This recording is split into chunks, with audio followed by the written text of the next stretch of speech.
न्याय धर्म सभा द्वारा संचालित फेसबुक लाइव प्रोग्राम का आज का कार्यक्रम में सभी मित्रों का हार्दिक स्वागत है।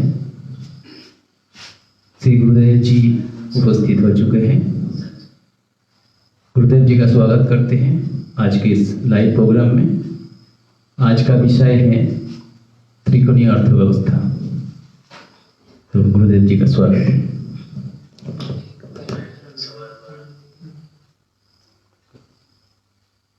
न्याय धर्म सभा के इस विशेष न्याय स्थापना अभियान में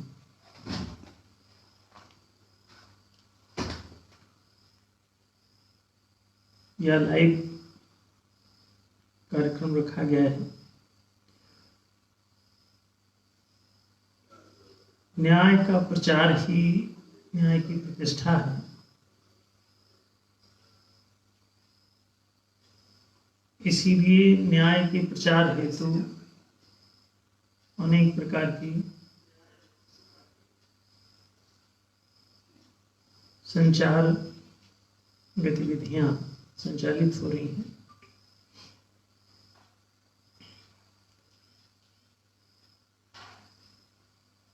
न्याय धर्म सभा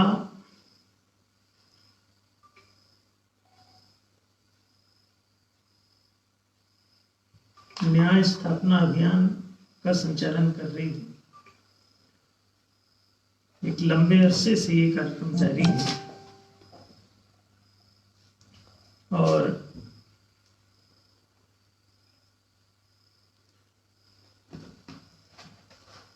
विगत लगभग 30 वर्षों से न्याय स्थापना अभियान का ये कार्यक्रम संचालित हो रहा है।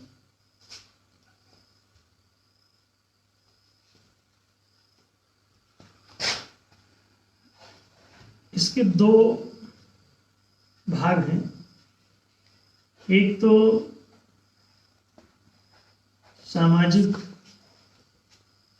कार्यक्रम है और दूसरा राजनीतिक कार्यक्रम है। तो दो प्रकार की विधियां इसमें अपनाई जा रही हैं।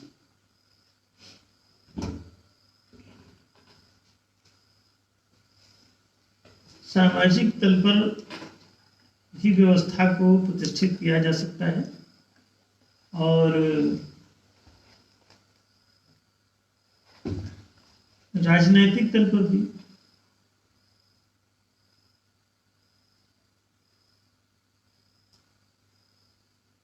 तो राजनैतिक तल पर गतिविधियों का संचालन करने के लिए ही न्याय धर्म सभा को एक राजनैतिक दल के रूप में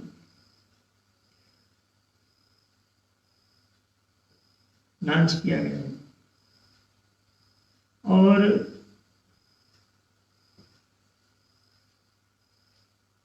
राजनीतिक गतिविधियां पूरे देश में संचालित की जाएंगी।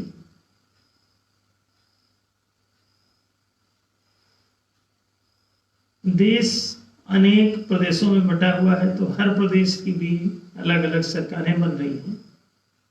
इसलिए हर प्रदेश के लिए ही ये कार्यक्रम चलेगा और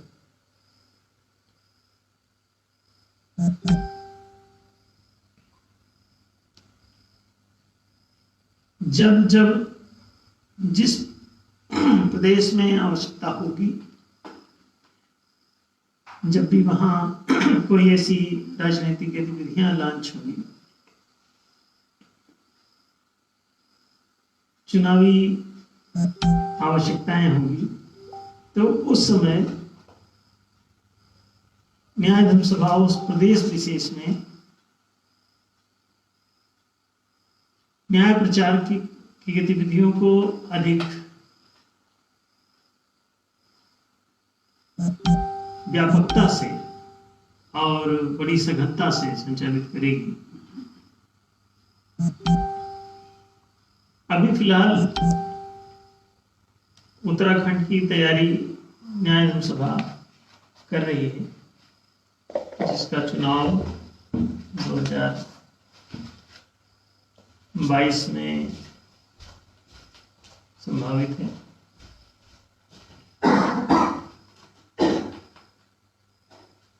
उसको लेके अभी से उत्तराखंड में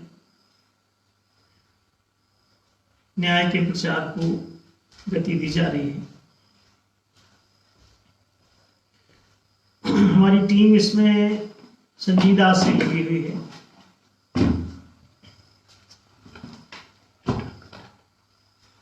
बड़ी संजीदगी के साथ,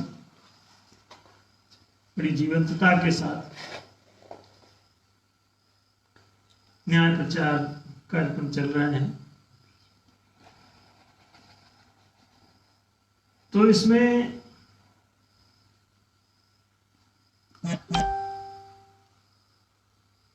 जो न्याय स्थापना अभियान का मुख्य विषय है वो सर्वप्रथम आर्थिक न्याय की प्रतिष्ठा है। तो आर्थिक न्याय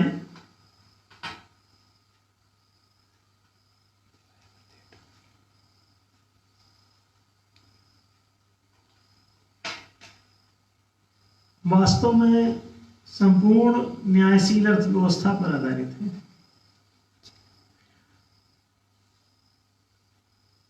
न्यायशील अर्थव्यवस्था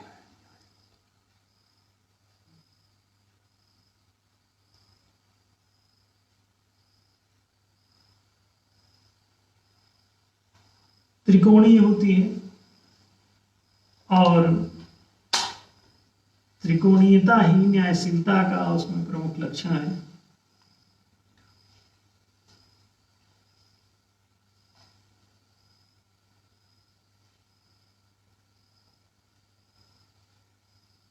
जब तक कोई भी अर्थव्यवस्था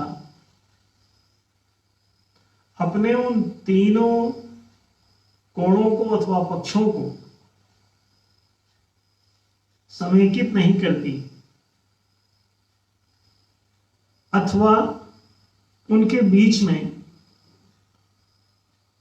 समन्वय स्थापित नहीं करती, सामंजस्य नहीं बैठाती, उनको समाधिकारी नहीं बनाती, उनको समान स्वामित्व नहीं प्रदान करती, तब तक आप समझिए कि कोई भी अर्थव्यवस्था न्यायशील सिद्ध नहीं हो सकती। आर्थिक क्रियाओं में विनियोग, उत्पादन आदि की गतिविधियां तभी संचालित हो सकती हैं जबकि ये तीनों के बीच में एक अद्भुत सामंजस्य स्थापित है। उत्पादन के मौलिक रूप से तीन ही साधन है चलिए, उनमें एक है श्रम, दूसरा है पूंजी और तीसरा है सरकारी सेवाएं, सुविधाएं। तो सरकारी जो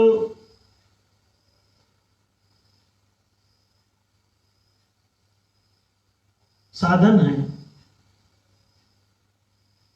वो तो कॉमनली होते ही हैं। उद्यम चाहे निजी हो, साझेदारी का हो, सरकारी हो या सामाजिक हो, कैसा भी उद्यम लगाया जाए उसमें सरकार तो एक स्थिर भूमिका में होती है, क्योंकि सरकार सार्वजनिक सभी प्रकार की संपूर्ण प्राकृतिक संपत्तियों के मालिक होती है। तो जो बेसिक जो चीजें हैं, मौलिक साधन, वो सब सरकारी होते हैं। अब श्रमिकों का श्रम और पूंजीपतियों की पूंजी, ये दो पक्ष उद्यम में और होते हैं। तो इन दोनों पक्षों में जो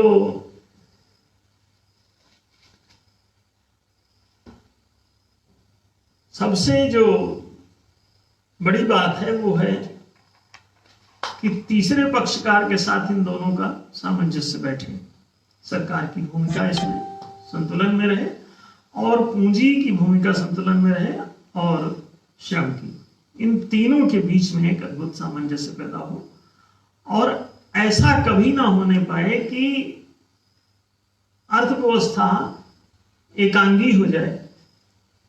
एकांगी अर्थव्यवस्था का अभिप्राय इन तीनों में से किसी एक साधन का वर्चस्व स्थापित हो जाए, श्रम का वर्चस्व अथवा पूंजी का वर्चस्व अथवा सरकार का, राज्य का वर्चस्व।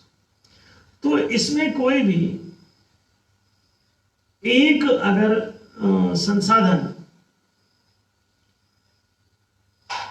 इसमें हावी हो जाए, बाकी दोनों को नगण्य कर दे, उनके अस्तित्व को महत्वहीन बना दे अथवा उनके अस्तित्व को समाप्त कर दे, उनके अस्तित्व को गुलाम बना ले, तो वो अर्थव्यवस्था उसी के नाम से जानी जाती है। किसके नाम से? जो बाकी दोनों को कैप्चर कर लेता है। अब इसे देखें कि पूरी दुनिया में 3 प्रकार की अर्थव्यवस्थाएं इसीलिए प्रचलित हैं। कैसी?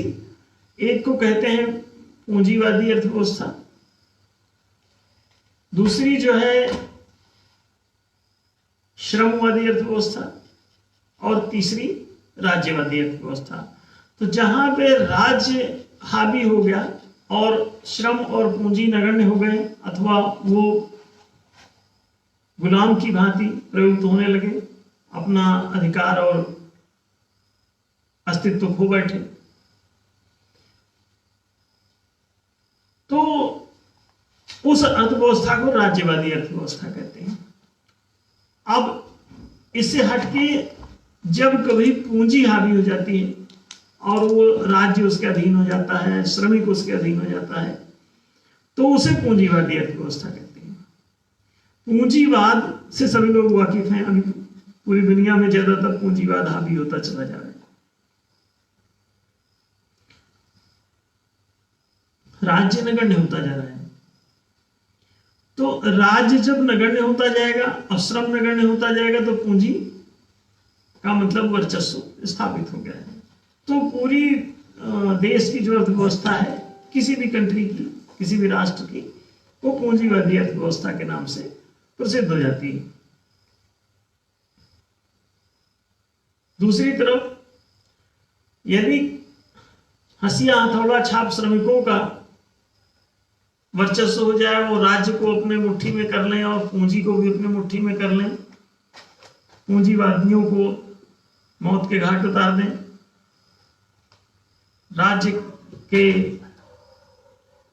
सभी पदों को वो हथिया लें कोई संगठन बना के, तो ऐसी स्थिति में जैसे कि आज कम्युनिज्म चल रहा है, तो कम्युनिज्म क्या है? वो हंसिया हथौड़ा वालों का आंदोलन है, श्रमिकों का। तो श्रमिकों की क्रांति मतलब उन्होंने पूंजीपतियों को महत्वहीन कर दिया और राज्य को भी महत्वहीन कर दिया। अब ऐसी स्थिति में क्या होता है कि वो दोनों अपना अधिकार और अस्तित्व खोने लगते हैं।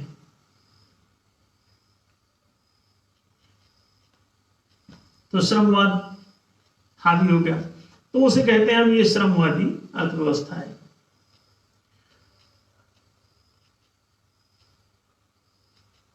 तो ये लेबर गवर्न इकोनॉमी और दूसरी तरफ जो है कैपिटल गवर्न इकोनॉमी और तीसरी तरफ ये स्टेट गवर्न इकोनॉमी। मतलब एक में कोई राजकीय पदाधिकारी राजा हावी हो जाए। पूरी दुनिया में आपने देखा कि तीनों अर्थव्यवस्थाएं कहीं ना कहीं मौजूद है। तो ये 3 ही अर्थव्यवस्था क्यों बनती है? भारत में अर्थव्यवस्था अपनाई गई आजादी के बाद। कहा गया कि जब नया संविधान बनेगा तो इन्होंने मिश्रित अर्थव्यवस्था अपनाई, जिसमें ये कहा गया कि इसमें कुछ जो है प्राइवेट जैसा काम चलेगा, उसमें पूंजीवाद का भी उसमें होगा और कुछ राज्य की तरफ से भी उद्यमिता चलेगी। तो राजकीय उद्यम में बहुत से लगे, पूंजीपतियों के भी उद्यम बहुत से लगे, वो मालिक रहे, एक में राज्य मालिक रहा, एक में पूंजीपति मालिक रहा। अच्छा, इन दोनों में क्या हुआ कि श्रमिक जो है वो इन दोनों में ही नौकर अथवा गुलाम की श्रेणी में रहा। तो मिश्रित अर्थव्यवस्था भी लागू होने पर, तो मिश्रित का मतलब वो इतना ही समझे कि ये दो में से कोई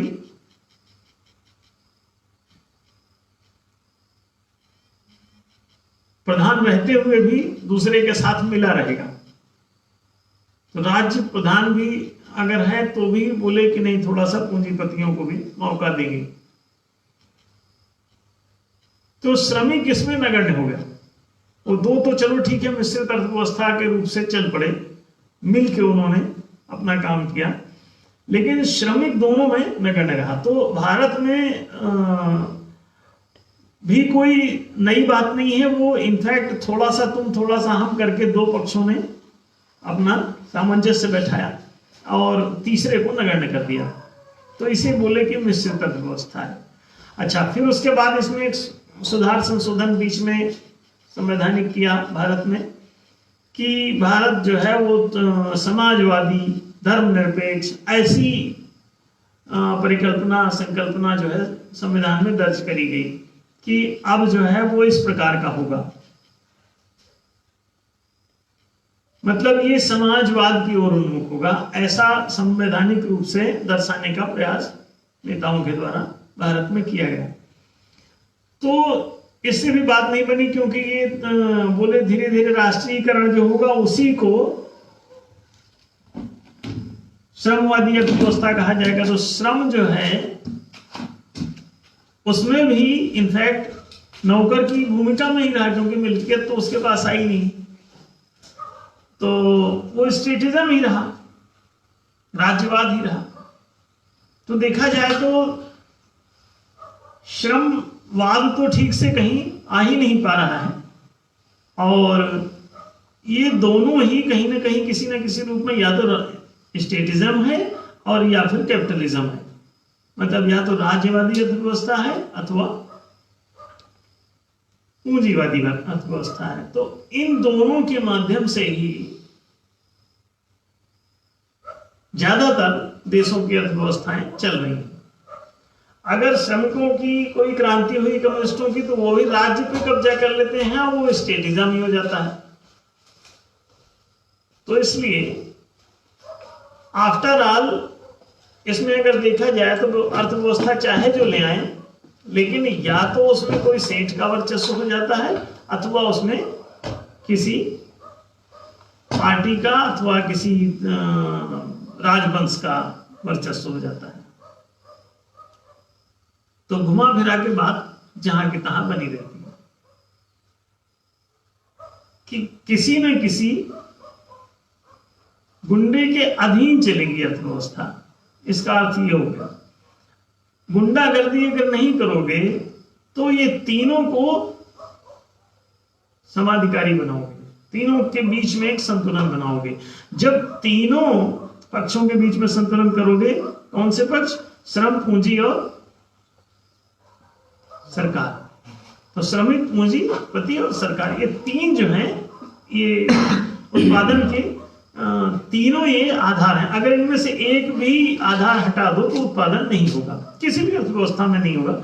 जो लोग कहते हैं कि उत्पादन के कई साधन होते हैं, कोई 4, कोई 5, कोई 6 बताता है, तो इसका मतलब ये है कि वो सिर्फ दिग्भ्रमित करने के लिए, पीछे भी हमने ये बात आपसे कही थी कि ये केवल दिग्भ्रमित करने के लिए है, इसका कोई अन्य उद्देश्य नहीं है। वास्तव में उत्पादन के 3 ही साधन होते हैं और वो तीनों साधन लगते ही उत्पादन प्रारंभ हो जाता है। किसी भी उद्यम में आप तीनों लगा दीजिए और ये शुरू हो जाएगा। कोई कहता है कि कुछ लोग आजकल कहने लग गए हैं कि अरे ये तो मशीनों से उत्पादन होने लग गया है, तो पूंजी से ही काम चल जाएगा। पूंजी से मशीन खरीद ली और उत्पादन प्रारंभ कर दिया, पूंजी से मशीन खरीद लिया और उत्पादन प्रारंभ कर दिया। उसमें जो ह्यूमन रिसोर्स है उसकी जरूरत नहीं है। तो लोगों ने ऐसा सोचा, लेकिन वास्तविकता ऐसा नहीं है। वास्तव में कि सारी चीजें मशीन से होने लग जाएंगी, ऐसा तुम्हारा सोचना भी गलत है। उसका कारण हम बता दें कि मशीन से तुम आलू छील लोगे, लेकिन उग रहा होगा आलू तो वहां पे कई आदमी लगे हुए हो सकते हैं, उसमें कहीं ना कहीं आदमी इन्वॉल्व रहेगा। दूसरी बात, मशीनें क्या अपने आप चलेंगी? आप ऑटोमोबाइल बोलते हैं, ऑटोमोबाइल माने होता है स्वयं चालित। तो स्वचालित जो आपकी चीजें आप ऑटोमोबाइल बोलते हो, तो क्या वो स्वयं चलती है? उसको भी एक ड्राइवर चाहिए। फिर अब आजकल बोल रहे हैं नहीं, बिना ड्राइवर की भी गाड़ियां अब आ जाएंगी, तो ठीक है, बिना ड्राइवर के आएंगे तो भी एक उसमें कमांड देने वाला चाहिए। क्या अपने आप चली जाएगी उसे जहां जाना है? आपको जाना लखनऊ है और वो कहीं और चली जाए। दूसरी बात,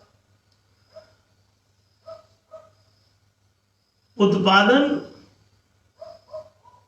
वास्तव में अगर देखा जाए तो जो संघर्ष है, ये तीन साधन जो कहलाते हैं, ये तीनों वास्तव में एक ही हैं।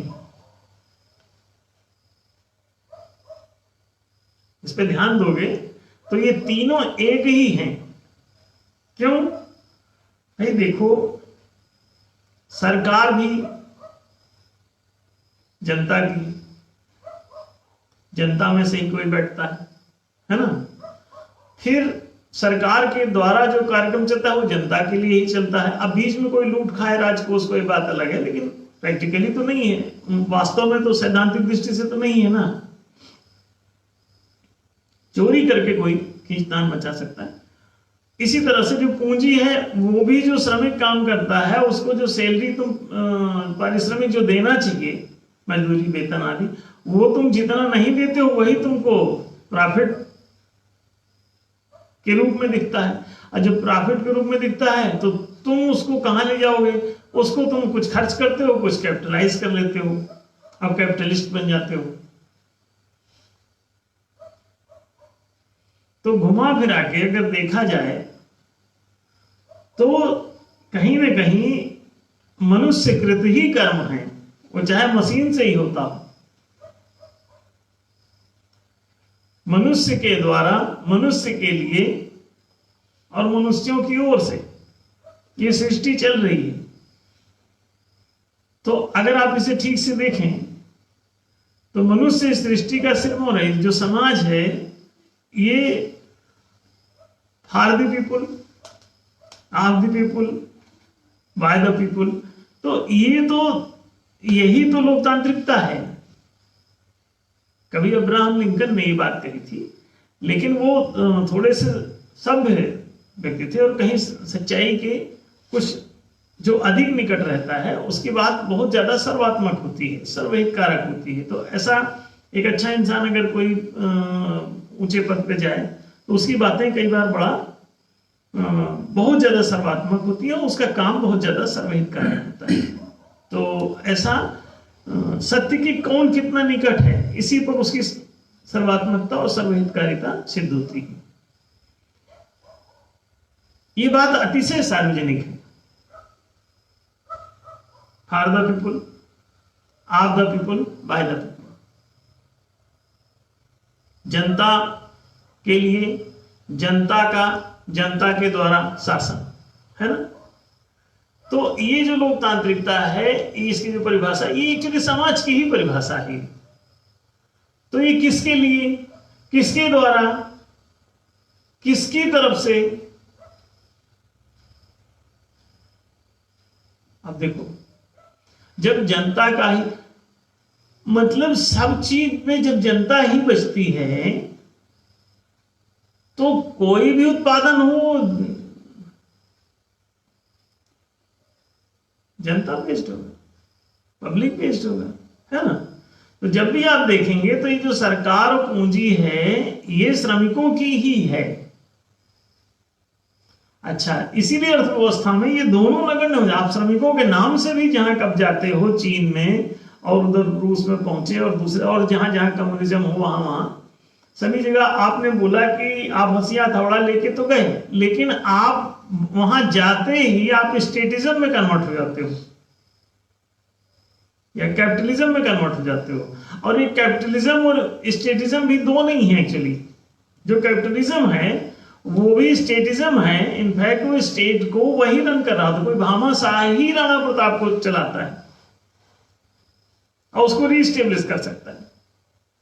अगर वो बाहर भी हो जाए, सत्ता से बेदखल हो जाए, मुगल काल में ऐसा हुआ था राणा प्रताप के जीवन में। जब वो कहानी प्रसिद्ध है कि वो राज्य से जब बेदखल हो गए, हार गए, तो वो जंगल में घास की रोटी खाए, है ना, और वो भी घास की रोटी बनाई तो उसको भी कोई बिलाव आया और लेके भाग गया, तो बिल्ली रोटी ले गई। हाँ, तो उसमें अब ऐसी गरीबी की स्थिति का वर्णन है। अब वहां पे देखें क्या होता है कि एक सेठ आता है अचानक, एक पूंजीपति आता है और वो कहता आप यहाँ जंगल में क्यों पड़े हैं। उसका नाम है भामाशाह। और वो आगे राणा प्रताप से कहता है कि आप यहाँ कहाँ जंगल में ऐसे रह रहे हैं। तो उन्होंने कहा हम तो अब राज्य हार चुके हैं, तो जंगल के अलावा बचा क्या। तो उन्होंने नहीं, आप अपना राज्य पुनः प्राप्त कीजिए। तो उन्होंने कहा पुनः कैसे, अब यहाँ तो कुछ है ना सेना है, ना कुछ है, ना कुछ है, ना गोला ना बारूद, तो कैसे लड़ेंगे और किस तरह से राज्य प्राप्त कर लेंगे वापस अपना। तो उसने कहा कि I am here, nothing to fear, I will cooperate you, I will provide you the capital. और उसको कैपिटल क्यों कहते हैं? कैपिटल माने राजधानी ही होता है, समझ लें। तो जो कैपिटलिज्म है वो राज स्टेटिज्म ही है एक्चुअली। वो कोई डायरेक्ट राजगद्दी पे बैठ के उसे चला रहा है या इनडायरेक्ट चला रहा है, ये एक ही सत्ता चाहे जिस नाम से चल रही हो, देश की अर्थव्यवस्था चाहे जिस नाम से चल रही हो, बेईमानी की अर्थव्यवस्था चाहे जिस नाम से चल रही हो, वो एक ही रहती है, एक ही रहती कि वो गुंडों के द्वारा, गुंडों की और गुंडों के लिए वो चलती है। आप सोचते हैं कि वो सड़क आपके लिए बनाते हैं, नहीं, आप कंफ्यूज्ड हैं। सड़क में उनको अपनी गाड़ियां चलानी है, उनके अपने भामाशाहों की गाड़ियां गुजारनी है, इसलिए वो बना। आप सोचते हैं आपके वहां लाके रख दिया, अभी कोई फैक्ट्री लगा दे, सेट सट से उस तरफ से रेलवे लाइन खिंच जाती है और आपकी बस्ती हजारों साल से पड़ी, वहां पे कोई जल्दी कुछ बनाने के लिए तैयार नहीं। तो आपके हिसाब से चीजें चलती क्या? आपको शिक्षा आज तक नहीं दी गई, आज तक बजट नहीं बनाया गया, शिक्षा बजट सन्नाटा है। शिक्षा बजट का 50 लाख करोड़ रुपए खर्च कर डालते हैं, लेकिन आपको शिक्षा ने 70 साल हो गए, आपको शिक्षा का बजट नहीं दिया जाता। मतलब नगण्य है जो दिया जाता है आपको। सिर्फ जैसे कि आपको भूख लगी हो और कोई जो है 4 चावल लाके और उसमें रख दे थाली में, है ना, और एक सब्जी में से, तड़का में से एक जीरा उठा के उसे बगल में रख दे, ये सब्जी ले लो। अब 4 चावल एक जीरा के साथ आप अपना खा लीजिए और निकल लीजिए। तो इसीलिए कहा गया था शायद ऊंट के मुंह में जीरा। तो ऊंट के मुंह में जीरा जैसी आपको 2% 3% ऐसे बजट आपको दिया गया आजादी से अभी तक। अब न्याय धर्म सभा क्या कहती है कि 25% बजट दो शिक्षा का, 25% रोजगार का, 25% सुविधाओं माने आवासीय सुविधाओं पर, और 25% आपके संरक्षण पर। संरक्षण में मूल बात है चिकित्सा, दूसरी बात है सुरक्षा। सुरक्षा जो है वो 2 प्रकार की हो सकती है, आंतरिक और बाहर। तो इंटरनल सिक्योरिटी एंड बाहर से आने वाली, उसे डिफेंस कहते हैं। तो आर्मी वगैरह माने पुलिस और आर्मी, ये सुरक्षा। अब मौलिक रूप से आपकी जो जरूरत है वो चोरों से आपको उतना खतरा नहीं, विदेशियों से उतना खतरा नहीं जितना कि आपको बीमारियों से खतरा है। तो विदेशी खतरे उतने नहीं है जितनी बीमारी के खतरे हैं। तो चिकित्सा मुख्य संरक्षण है,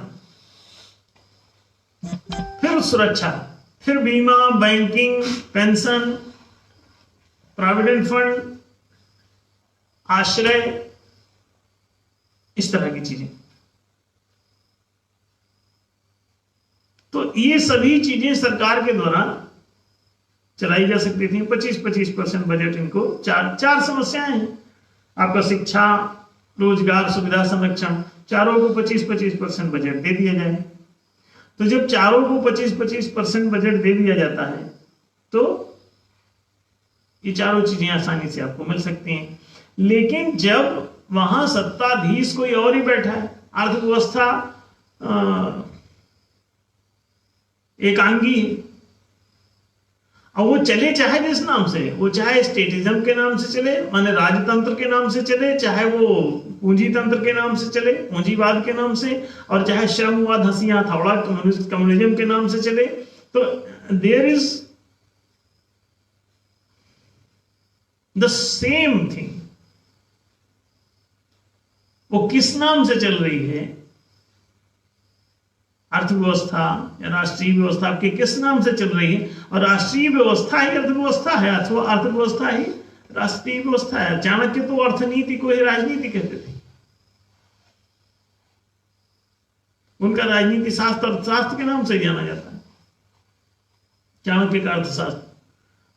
हालांकि ना उसमें कोई राजनीति है न्याय संगत, तो ना ही कोई अर्थनीति है, नहीं मतलब वो ना तो न्यायशील अर्थशास्त्र है ना ही न्यायशील राजनीति शास्त्र, उसमें नैतिकता न्यायशीलता जैसी कोई बात नहीं है। फिर भी वो छाया है, चल रहा है, लोग पढ़ रहे हैं, पढ़ा रहे हैं, एक दूसरे को रेफर भी कर रहे हैं, गर्व भी कर रहे हैं। गर्व से कहो कि तुम्हारे पास चाणक्य का अर्थशास्त्र है, अब गर्व करते रहो, ऐसे भूखो मरो।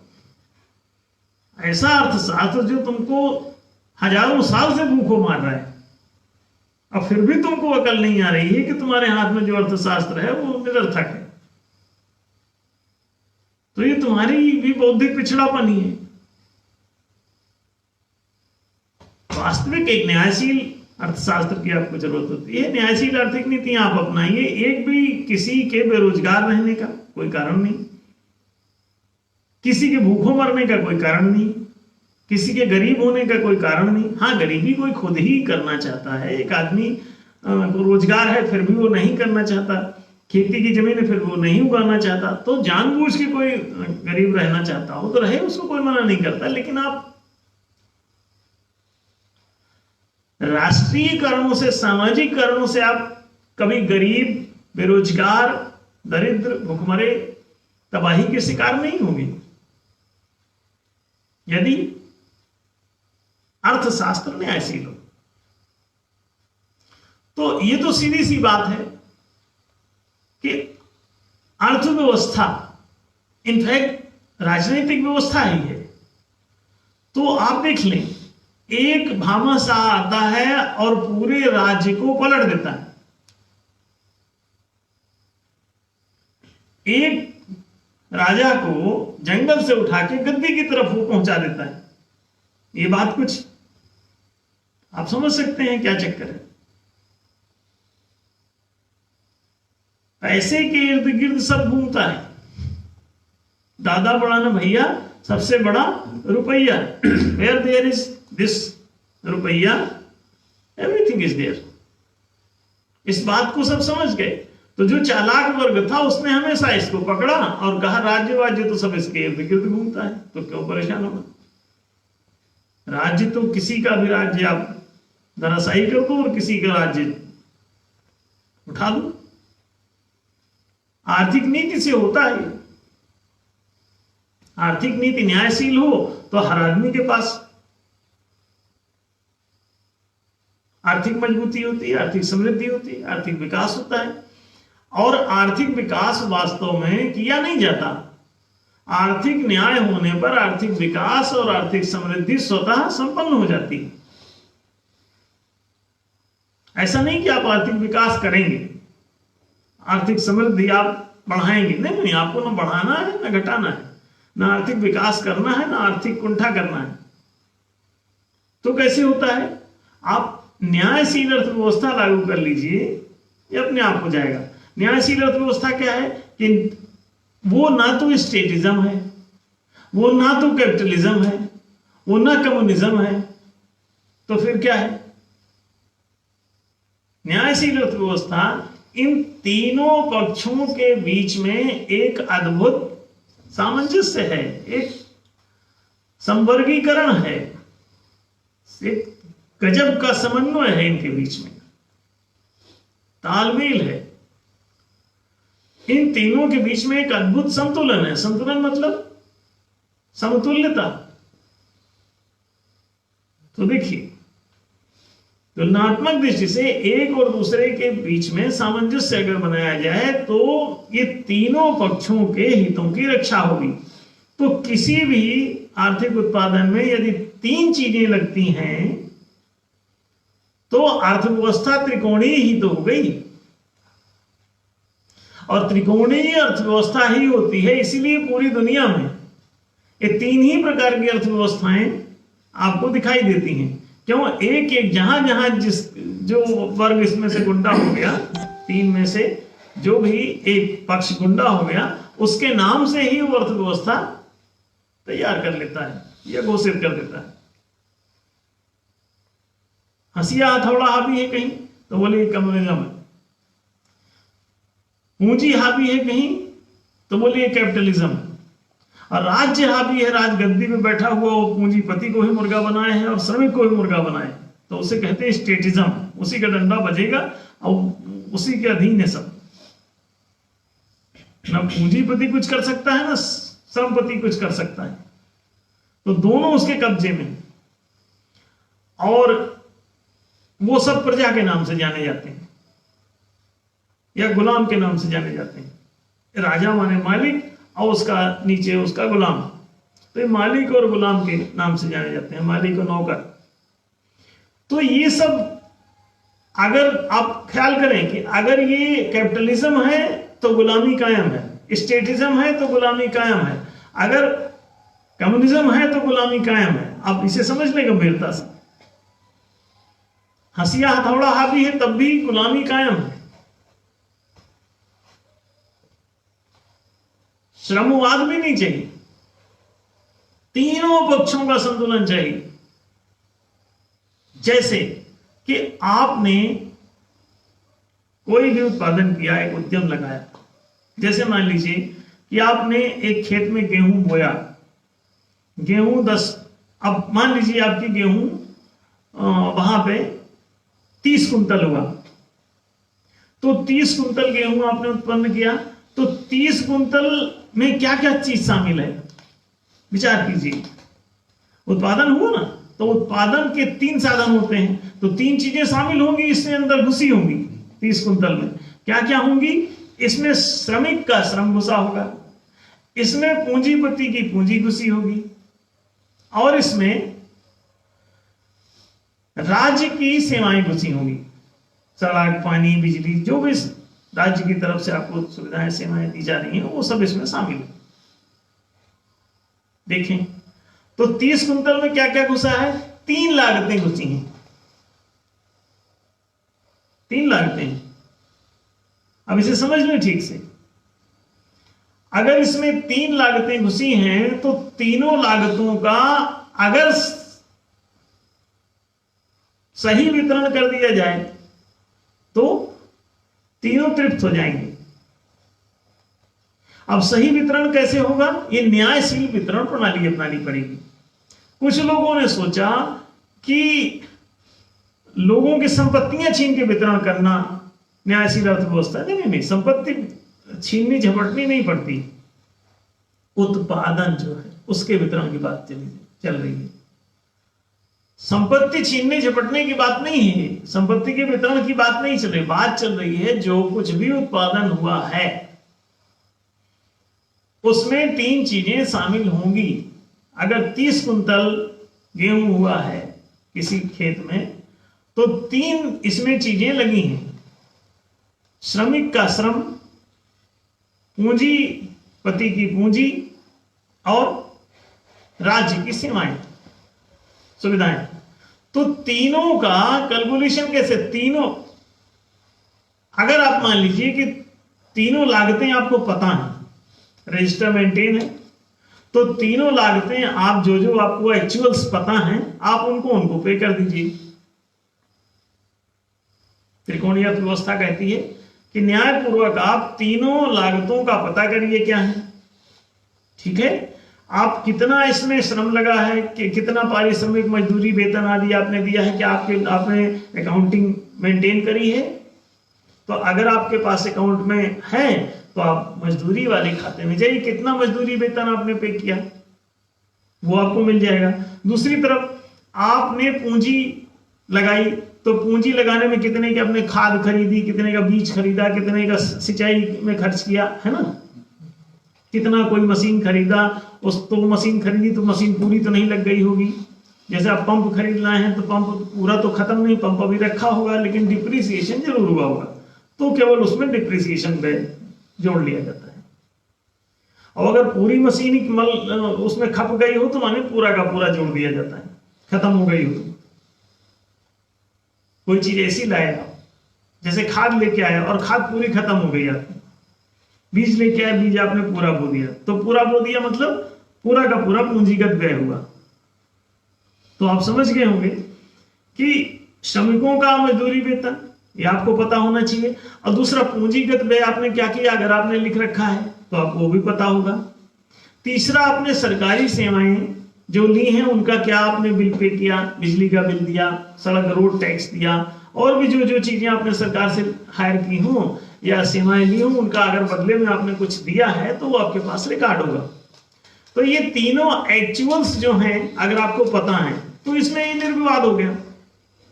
तीनों घटा दीजिए, उनके जो एक्चुअल्स हैं, जो वास्तव में आपने मजदूरी वेतन पे किया उसको घटा दीजिए, और पूंजी जो वास्तव में व्यय हुई उसको घटा दीजिए, और सरकारी जो व्यय हुए हैं उनको घटा दीजिए। इनको सबको घटाने के बाद जो बचता है, अगर तीन खत्म हो गया तो ठीक है, कोई बात नहीं, no profit no loss. If after deducting these 3 items कोई बैलेंस बचता है प्लस या minus, it may be plus or it may be minus, तो अगर ये माइनस में है तो इसे हानि कहते हैं, प्लस में है तो इसे लाभ कहते हैं। अब देखिए उस उद्यम में ये जो उत्पादन लागत है तीनों की, ये तीनों आपने घटा दिया एक्चुअल्स, तो जो बचा उसमें से अगर कुछ लाभ आया तो अब लाभ का वितरण कैसे करोगे, जैसे लागत का वितरण किया है ना, लाभ का आपने उनको समुचित दर्जा दिया, लागत वितरण में जो जैसी लागत थी तीनों का भुगतान कर दिया। अब जो लाभ बचा तो 3 ही पक्ष हैं, तो इन तीनों में अब आप समान रूप से इस लाभ का वितरण कर दीजिए। जैसे मान लीजिए 30 लाख रुपए का फायदा हो रहा है तो 10-10 लाख रुपए तीनों को दे दीजिए। 30 करोड़ का फायदा हुआ तो 10-10 करोड़ दे दीजिए। 3 करोड़ का फायदा हुआ तो 1-1 करोड़ दे दीजिए। जो भी लाभ हुआ है वो 3 भाग में आप उसे बांट दीजिए, तो तीनों पक्ष तृप्त हो जाएंगे। कोई झगड़ा नहीं, कोई झांसा नहीं, कोई उपद्रव नहीं, कोई लड़ाई नहीं। ठीक है, इसे कहते हैं त्रिकोणीय अर्थव्यवस्था। त्रिकोणीय अर्थव्यवस्था।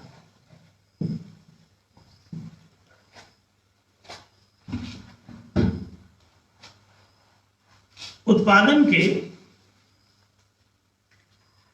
किसी भी अर्थव्यवस्था में उत्पादन के जो 3 ये साधन तो होते ही हैं, लेकिन वो जो भी आर्थिक उद्यम लगता है उसमें 5 आर्थिक क्रियाएं होती हैं।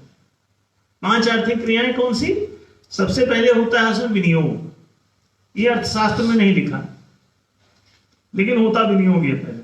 सेकंड नंबर पे होता है उत्पादन। विनियोग करोगे तो दूसरी आर्थिक क्रिया होगी उत्पादन की। विनियोग की आर्थिक क्रिया लिखी नहीं है, लेकिन हम आपको बता रहे हैं पहली आर्थिक क्रिया विनियोग की होती है। ये आर्थिक क्रिया नहीं होगी तो आगे कोई उत्पादन नहीं होगा, उद्यम ही नहीं लगेगा। तो पहली आर्थिक क्रिया विनियोग की, वो उन्होंने इसका वर्णन क्यों नहीं किया, वो बाद में कभी चर्चा करेंगे, वो सब जानबूझ के बदमाशी। तो विनियोग इसलिए नहीं लिखा जाता उसमें क्यों, ये कहीं पता ना चल जाए। सबसे पहला जो चैप्टर है आर्थिक क्रियाओं का वो है विनियोग का। ये अर्थशास्त्र में लिखा जाना चाहिए, जो अभी तक लिखा नहीं है किसी दुनिया के किसी अर्थशास्त्र में, वो लिखते नहीं आर्थिक क्रिया में से। दूसरी बात, दूसरी आर्थिक क्रिया होती है उत्पादन।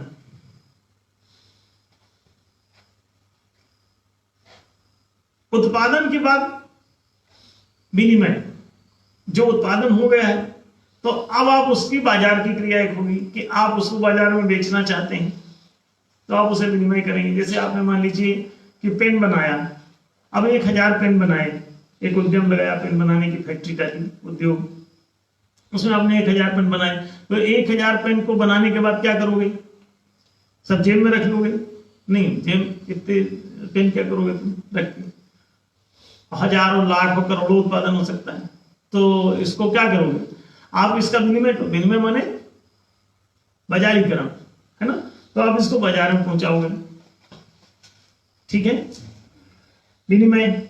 फिर विनिमय के बाद जब उसमें से जो पैसा आएगा तो उसको क्या करोगे, हम आर्थिक क्रियाएं समझा रहे हैं ताकि सीक्वेंस में बता रहे हैं आप समझ जाएं।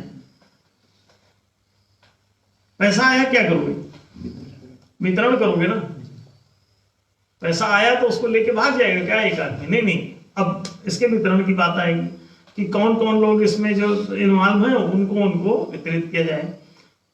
फिर इसके बाद 4 हो गई, अब 5वीं आर्थिक क्रिया क्या होगी, वितरण के बाद आप वितरण करके जो आपको पैसा प्राप्त होगा तो उससे आप उपभोग करेंगे, मतलब अपना खर्चा चलाएंगे, ठीक है। कौन, वही जो उसमें शामिल है उद्यम में। तो किसी भी उद्यम में ये 5 आर्थिक क्रियाएं होंगी। सबसे पहले विनियोग, दूसरे नंबर पे उत्पादन, तीसरे नंबर पे विनिमय माने लेन देन, क्रय विक्रय, और फिर उसके बाद वितरण। विनिमय हो गया, क्रय विक्रय के जो भी सेल होके पैसा जो आया इकट्ठा रख गया, तो आप अब कौन इसका मालिक, यही तो तय करोगे। तो किनके बीच में वितरण, वही 3 है। फिर अब आप आगे देखें, वितरण के पश्चात उपभोग प्रारंभ होगा तो कौन करेंगे, जिनको पैसा दिया गया है वो लोग इसका उपभोग के लिए इस्तेमाल करेंगे। अच्छा, उपभोग जब होगा तो मांग उत्पन्न होगी, समझना इसे, ये आर्थिक क्रिया नहीं है, लेकिन अब उपभोग के कारण क्या होगा ये बता रहे हैं। उपभोग जब तीनों ठीक से करेंगे तो तीनों की मांग उत्पन्न होगी। अच्छा, पैसे ही नहीं है तो उपभोग कर ही नहीं पाओगे तो मांग क्यों, जेब में ठंडी नहीं, तो मांग पैदा होगी तुम्हारी ना। आपको पहले से मालूम है चाय पिएंगे पैसा कहां देंगे, तो चाय की मांग समाप्त। तो उपभोग होगा तभी मांग उत्पन्न होगी, और मांग उत्पन्न होगी तभी कोई उद्यम लगाएगा इसकी पूर्ति के लिए। पूर्ति कैसे होगी कि इसका उत्पादन करें। अच्छा, उत्पादन करना पड़ेगा, आप उद्यम लगाना पड़ेगा, तो फिर विनियोग करना पड़ेगा। तो आप समझ लें कि उपभोग यदि प्रॉपर होगा, न्यायशील, तभी इसकी प्रॉपर मांग उत्पन्न होगी। अब अगर चंद लोगों ने पैसा रख लिया, वितरण सही नहीं किया, तो उपभोग सब लोग नहीं कर पाएंगे। 5% ने रख लिया तो 5% उपभोक्ता रह जाएंगे और बाजार में मांग कम हो जाएगी। मांग कम होने से उद्यम कम लगने लगेंगे, उद्यम कम लगेंगे तो बेरोजगारी फैल जाएगी, बेरोजगारी फैल जाएगी तो और ज्यादा गरीबी फैल जाएगी। ये क्रम से आपका ये विघटन होते होते आर्थिक विध्वंस हो जाता है, विनाश हो जाता है। आर्थिक विकास की जगह आर्थिक विनाश। तो यदि वितरण प्रॉपर नहीं हुआ तो आर्थिक विनाश हो जाएगा, विकास नहीं होगा। चारों तरफा जब गरीबी दिखाई दे, भुखमरी दिखाई दे, दरिद्रता दिखाई दे, दुख दिखाई दे, तकलीफें दिखाई दे, बेरोजगारी दिखाई दे, तो समझ जाना वितरण गलत। वितरण के इर्द गिर्द सब घूम रहे हैं। अब प्रश्न किया है किसी ने कि 5 आर्थिक क्रियाओं में त्रिकोणीयता का सामंजस्य कैसे प्रतिष्ठित होगा। भैया विनियोग करोगे तो तीनों ही विनियोग करने पड़ेंगे। उत्पादन करोगे, विनियोग के बाद उसका इस्तेमाल करोगे तो उत्पादन होने लगेगा, तो तीनों को लागत लगाना पड़ेगा। तो विनियोग के बाद उत्पादन लागतें प्रारंभ होगी, इसी को उत्पादन कहते हैं। तो तीनों लागतें लगेंगी, उसी से उत्पादन की क्रिया होगी। और जब उत्पादन की में तीनों चीजें लग जाएंगी तो जो उत्पादन होके बाहर आएगा उसी का तो विनिमय करोगे। तो तीनों की चीजों का ही विनिमय हो जाएगा समेकित रूप से उस उत्पादन में। ठीक है। फिर इसके बाद तो तीन प्रकार का उत्पादन, माने तीनों के सामंजस्य से उत्पादन, तीनों की भूमिका है उसमें। फिर विनिमय में भी तीनों का माल जा रहा है बिकने, इसका ध्यान रखना है। फिर उसके बाद जब पैसा आ जाएगा तो फिर 3 में वितरण भी करना पड़ेगा। ये त्रिकोणीयता चल रही 5 आर्थिक क्रियाओं में, ध्यान रखो। 3 विनियोग करोगे तभी उद्यम लगेगा, वहां से समझे।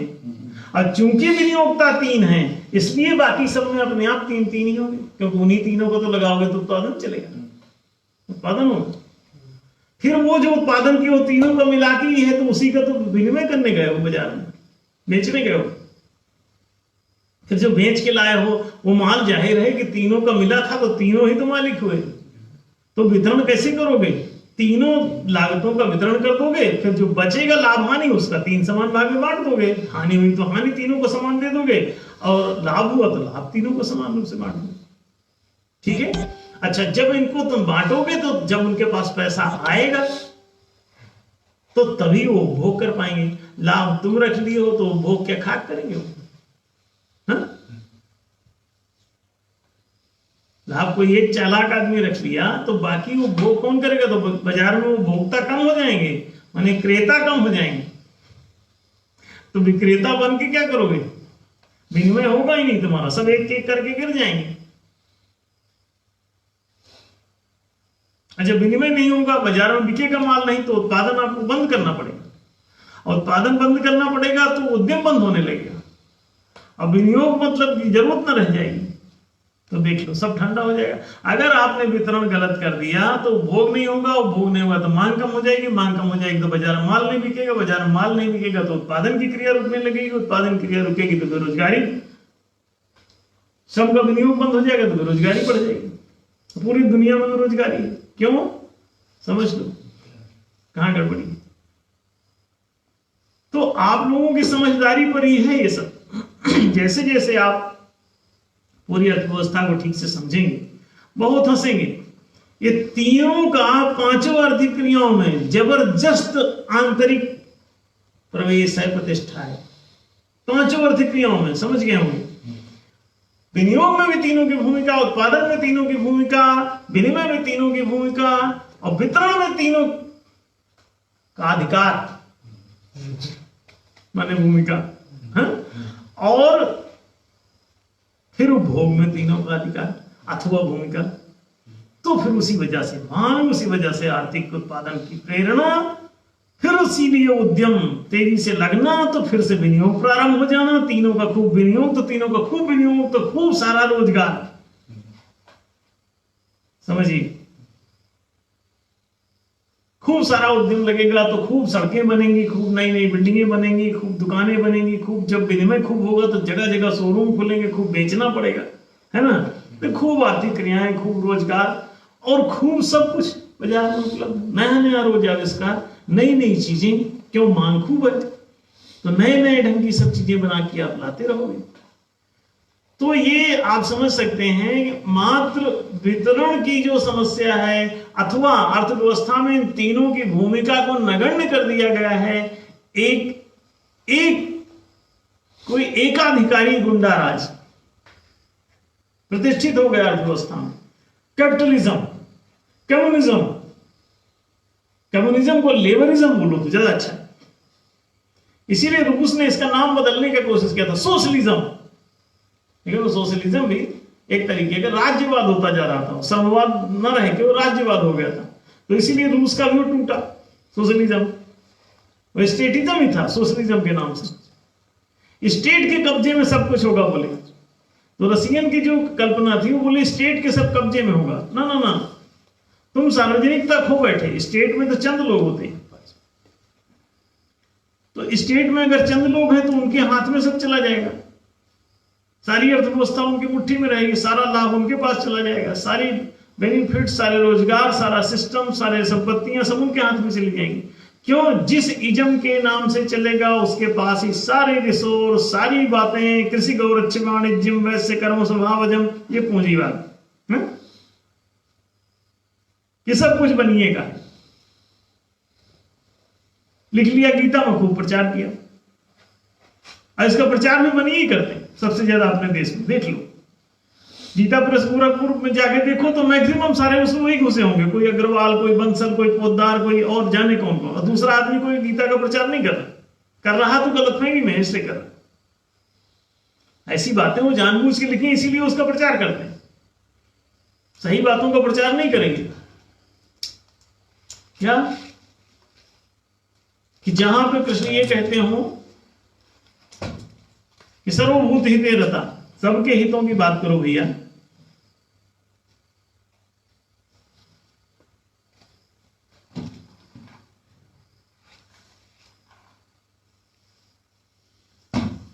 हाँ, ये इसके विषय में यानी एनडीएस के विषय में अथवा किस विषय में वो जानना चाहते हैं कोई शास्त्री जी?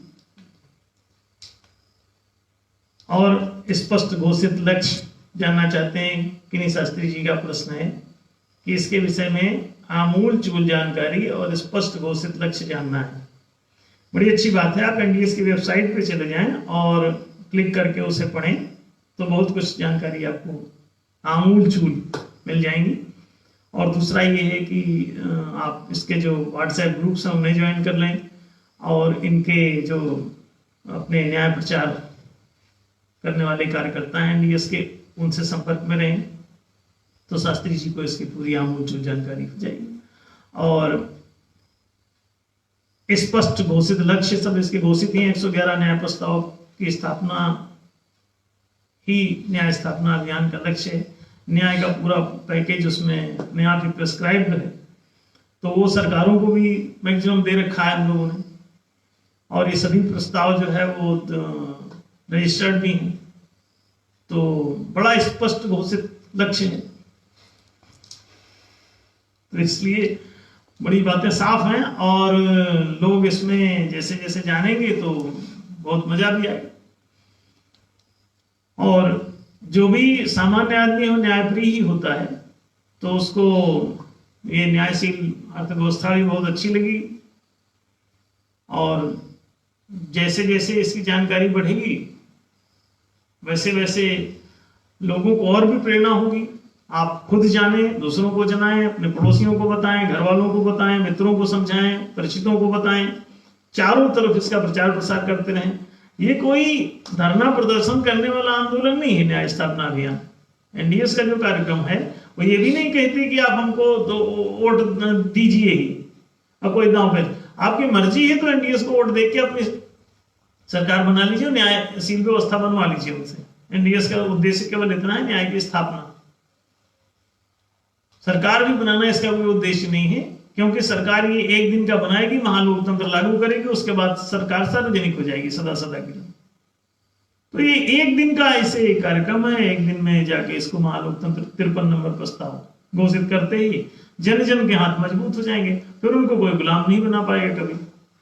हमेशा के लिए देश और दुनिया आजाद हो जाएगी, पूरी दुनिया ही आजाद हो जाएगी। क्यों? कोई भी चीज आप सार्वजनिक कर दो, उसमें शोषण और ये वाद और कैपिटलिज्म और सोशलिज्म और तमाशेबाजी और ये सब समाप्त हो जाता है। आप कोई न्यायशील समाज, न्यायशील राष्ट्र, न्यायशील अर्थव्यवस्था की जरूरत होती है, और न्याय के सिद्धांत पर आधारित सारी नीतियां, नियम, नीति, निर्णय पूरे बना दिए जाए तो बात खत्म हो जाती है। न्यायशील एक शासन प्रणाली ला दी जाए, शासन प्रणाली अब शुद्ध महालोकतांत्रिक प्रणाली लाई, जिसमें 12 जनाधिकार और 12 मताधिकार और 12 जो है वो निषेधाधिकार हैं, जिसको वोटिंग पावर और वीटो पावर कहते हैं, और 4 जनाधिकार। तो ये आप जैसे जैसे जानेंगे आपको बहुत आनंद आएगा। और दूसरे लोग भी जो इंटरेस्टेड हैं वो बाकायदा ये प्रत्येक रविवार को ये कार्यक्रम संचालित होगा। और इसमें एफबी लाइव का कार्यक्रम न्याय धर्म सभा का ये प्रायः इसमें हम उपस्थित रहेंगे। और ये यदि कोई इधर उधर के कारण नहीं हुए तो ये निरंतर ये चलता रहेगा। और हम लोग प्रत्येक रविवार को सप्ताह में एक बार सभी से मुखातिब होंगे और न्याय स्थापना अभियान का न्याय प्रचार कार्यक्रम ये संचालित होता रहेगा। आप सभी ने बड़े ध्यान से सुना और लाइव एफबी लाइव को सभी ने ऑन करके जिन लोगों ने रखा और 1 घंटा इस पे अपना समय लगाया, उन सभी को बहुत सारा धन्यवाद। और अगले रविवार को हम लोग पुनः उपस्थित होंगे आमने सामने। आप लोग पहले से 8 बजे से 9 बजे के बीच में ये टेलीकास्ट होना है, तो सभी लोग ऑनलाइन हो जाया करें और दूसरों को भी ऑनलाइन बनाएं, पूरे देश को सुनवाएं, पूरी दुनिया को सुनवाएं और पूरी दुनिया में न्यायशीलता ले आएं। इससे बढ़कर और कोई मानवता का लक्षण नहीं होता। या आप एक दूसरे को समोसा बांट के जिंदगी नहीं चला सकते, लोगों को रोटी बांट के नहीं चला सकते, रोजी ही देना पड़ेगा, शिक्षा ही देना पड़ेगा, जनाधिकारी ही बनाना पड़ेगा सारी जनता को।